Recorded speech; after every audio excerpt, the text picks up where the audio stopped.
I can confidently say that the general majority of marketing individuals out there are just scratching the surface and they are leaving a ton on the table when it comes to improving their marketing campaigns. Let me explain. It starts out with demographics, and that is the downfall.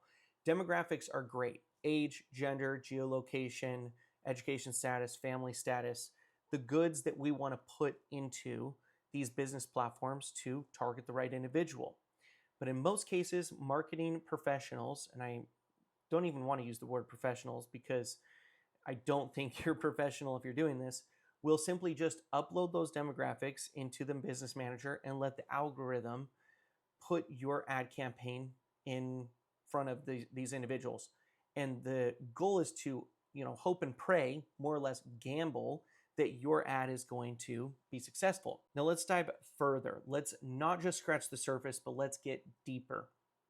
These demographics are there to help you understand the individual. Now we need to step into the shoes of that individual and think about where they are in the buying process, the purchasing process. So if you're selling a service or a product, it practically is the same thing. Are they in the pre-purchase stage, the post-purchase stage, or the looking to upgrade stage?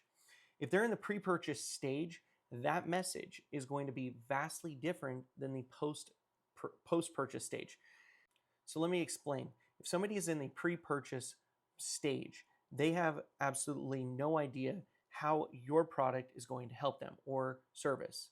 However, if they're in the post-purchase stage, they've already purchased a product or service, they now are going to compare your product with theirs. And this is where the message needs to change.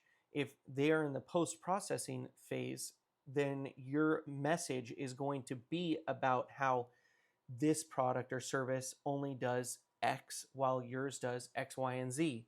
And this product can only help you with these things, but our product is going to make your life much more simple through X, Y, and Z. And so the message is different. However, if we go to the pre-purchase stage again, then you're really just introducing them to your product or service. You're exploring that curiosity with the individual.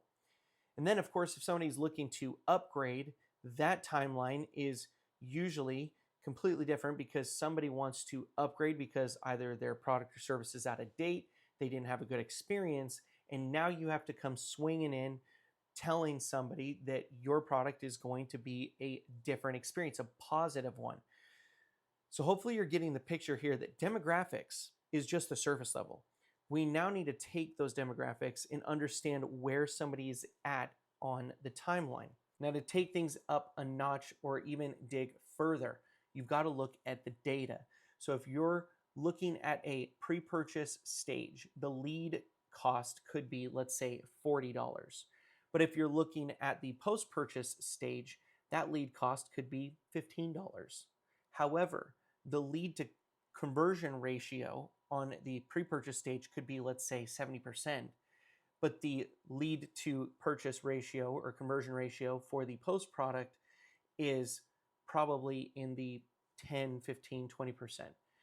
So if you really do the math, it's actually more practical and cheaper in the long run to pay for that expensive lead conversion in the pre-purchasing stage than it is to create all of these leads in the post-purchasing stage when the conversion ratio is realistically a lot lower. So you got to start with the demographics, understand where that person is in the timeline and where they're going to be. And that's where you want to put the ads, and that's how you want to curate the message and strategically approach that individual with your marketing campaign. Then you've got to look at the numbers and verify it all. Make sure it's working properly and that your original hypothesis is actually true. If it's not, then you got to take a couple steps back and reevaluate and figure out what to do next. Hopefully this helped. If you want me to dive further into this topic, by all means, let me know in the comments and I will. Furthermore, if you're interested in any other marketing content, again, let me know in the comments and I will show up with more content for you guys.